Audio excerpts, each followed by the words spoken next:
Welcome back. We're reading the Mayan Popol Vuh. Very interesting text. Let's read it again. We're on page 183. And then they got up and came to the citadel of rotten cane. Who names a building that? As the name is spoken by the Quiches. The Lord's noble sweatbath and plumed serpent came along. Okay, there's a noble person literally named the sweatbath and plumed serpent, together with all the other lords. There had been 5 changes and 5 generations of people since the origin of light, the origin of continuity, yeah, continuity. I'm trying to say this word. The origin of life and of humankind. And they built many houses there. And they also built houses for the gods, putting these in the center of the highest part of the citadel. They came and they stayed. After that, their domain grew larger. They were more numerous and more crowded. Again, they planned their great houses, which had to be regrouped and sorted out because of their growing quarrels. Okay, look at that. So remember previously, they were all of one mind. There was the 3 noble houses. Now, they're much more than that. And they gotta regroup because all the different factions are fighting. They were jealous of one another over the prices of their sisters and daughters, which were no longer a matter of mere food and drink. So this was the origin of their separation. When they quarreled among themselves, disturbing the bones and skulls of the dead, then they broke apart into 9 lineages, 9 bloodlines, putting an end to quarrels over sisters and daughters. When the planning of the lordship was done, the result was a score of 4 great houses. It was a long time ago when they all came up onto their citadel, building a score and 4 palaces there in the citadel of rotten cane. Wow. Hello, ma'am. Hi. Just want to let you know that this building is called Rotten Cane. Would you like to buy this real estate? No. I'll buy a building called Stone Solid. Oh my gosh. You could never call a building that today. That was the citadel blessed by the Lord Bishop after it had been abandoned. They achieved glory there. Their marvelous seats and cushions were arranged. The varieties of splendor were sorted out for each one of the lords of the 9 lineages. One by one, they took their places. The 9 lords of the Gaweks, the 9 lords of the great houses, the 4 lords, so 9, 9, 4, 4 lords of the Lord Quiches, the 2 lords of the Zakwiks, 2. They became numerous. Those who were in the following of a given lord were also numerous, but the lord came first at the head of his vassals. There were masses of lineages for each of the lords. We shall name the titles of the lords one by one for each of the great houses. Genealogy. So many texts of the past talk about genealogy. And here are the titles of the lords who led the Gaweks. Beginning with the first in rank, keeper of the mat, keeper of the reception house mat, keeper of Tohill, keeper of plume serpent, master of ceremonies for the Gaweks, counselor of the stores, Kehene emissary, counselor in the ball court, mother of the reception house. So these are the lords who led the Gaweks, 9 lords with their palaces ranged around, one for each of them. And now to show their faces. And now these are the lords who led the great houses, beginning with the first lord, Lord Minister, Lord Herald, Minister of Reception House, Chief of the Reception House, Mother of the Reception House, master of ceremonies for the great houses, Lord Alwix, Yakolatam, meaning the corner of the mat, or the Zaklatol, chief Yeoltush emissary. So there were 9 lords who led the great houses. Remember, there's a great house called the great houses. That's what he's talking about. Wow. And these are the lords of the quiches. Here are the titles of the lords: Herald, Lord Emissary, Lord Master of Ceremonies for the Lord Quiches, Lord Hakowitz. 4 lords led Lord Quiches with their palaces ranged around. And there were also 2 lineages of Zakwik lords. Lord Corntassel House? Corntassel House. I think that's the hair on the corn. Yeah, and like they turned it into a tassel when it got dry, maybe braided it. I don't know.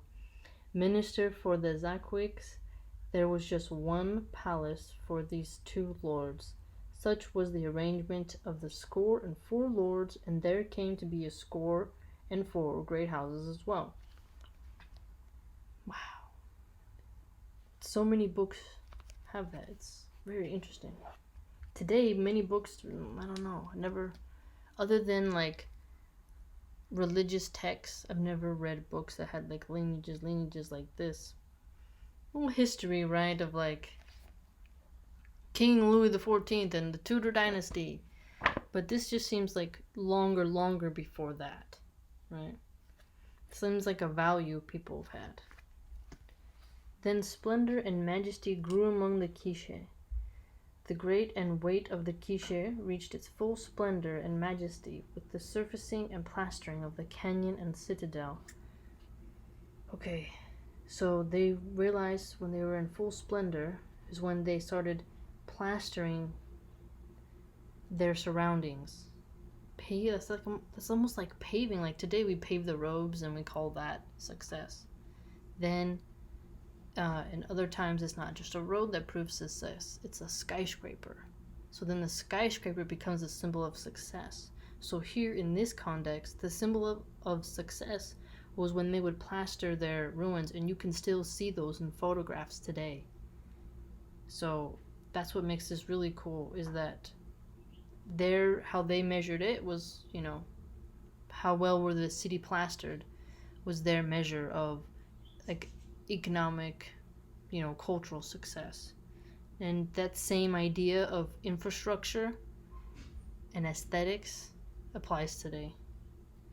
The tribes came, whether small or great, and whatever the titles of their lords, adding to the great houses of the quiche. As splendor and majesty grew, so grew the houses of gods and the houses of lords. So look at this. As the splendor grew, they started creating more gods.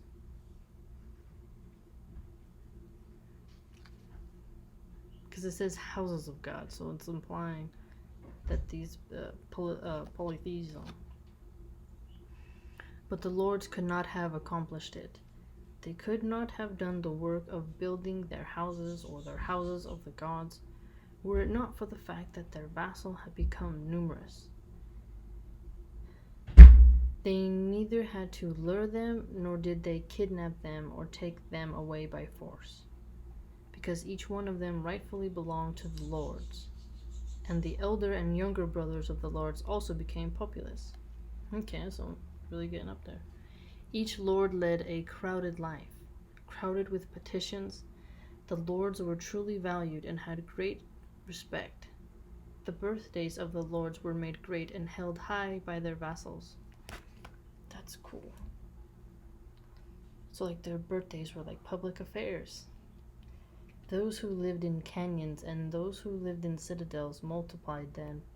Even so, they would not have been numerous had not all the tribes arrived to give themselves up. Only through their unity could they grow, essentially, is what he's saying, right? And when war befell their canyons and citadels, it was by means of their genius that the Lord Plume Serpent and the Lord Noble Sweatbath blazed with power. Plume Serpent became a true lord of genius. On one occasion, he would climb up to the sky. On another, he would go down the road to Xibalba. Ah, okay. So this god is great because he goes to the heights of space, but also to the depths. Got it. All right. But not just the depths of the ocean, of the underworld. Because remember, Xibalba for them is the underworld. On another occasion, he would be serpentine, becoming an actual serpent. And yet another occasion, he would make himself aquiline. And on another feline, he would become like an actual eagle or a jaguar in his appearance. Wow, so he can shapeshift. On another occasion, it would be a pool of blood. He would become nothing but a pool of blood. So that would explain why they see the blood is so powerful, because they literally see it as a manifestation of God. Wow. Truly his being was that of Lord of Genius. All the other lords were fearful before him. The news spread. All the tribal lords heard about the existence of this Lord of Genius. Look at that. News spread that even all the tribal lords are nervous about this new lord. And this was the beginning and growth of the Quiche, when the Lord Plumed Serpent made the signs of greatness. Very interesting. His face was not forgotten by his grandsons and sons. He didn't do these things just so there would be one single Lord, a being of genius, but they had the effect of humbling all the tribes when he did them. It was just his way of revealing himself, but because of it he became the sole head of the tribes. Wow. He was just being himself and they liked it. This Lord of Genius named Plumed Serpent was in the 4th generation of lords. He was both keeper of the mat and keeper of the reception house mat. And so he left signs and sayings for the next generation, passing down wisdom and knowledge. That's so interesting. They achieved splendor and majesty, and they too begot sons, making the sons still more populous.